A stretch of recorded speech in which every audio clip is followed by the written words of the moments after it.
يخاف يقوم يبكي وينهزم على خواله على عمامه.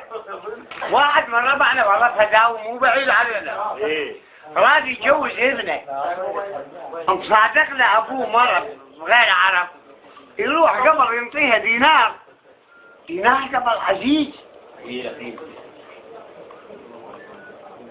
اخذ الدينار قال له تعال اريد اجوزك. وايه هذا دينار توديه لمرتك فلان تقول لها ابويا يسلم عليك يريد يجوزني ويقول خلاص علمني. وهم من ولد ما يعرف التعليم شنو.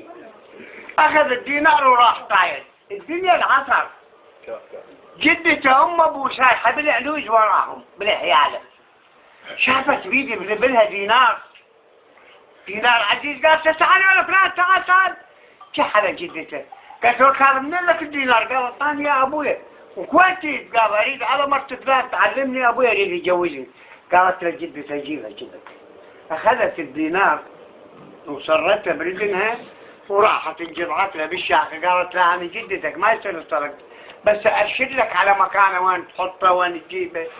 هذا من جرع فوق جدته ايه ما ادري شنو دهش على الولد لانه مصرت جدته. قالت له قوم ما نشتري والله انك تعلمت. راح يركب هذا انحرب وقال ابو لك شو جيتك ساعه؟ قال يا ابو تعلمت. قال لك ما حق اتصل. قال له والله تعلمت. قال له من علمك؟ قال له جدتي. قال له اي جدة مصقوع. قال له غير امك.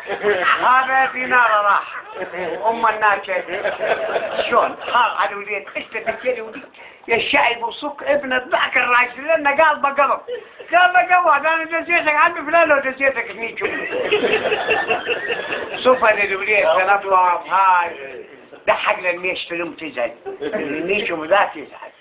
هو هم قال باطل تفطن بيها وكان يدفر ابوه ذاك الشلاق لما قال بقرب بالشارع. قال ابني كذب صار لك 25 سنه تنيج بامي وما تعيش. احنا ليش نسال اشياء 75 سنه خليني شو نفد 20 سنه.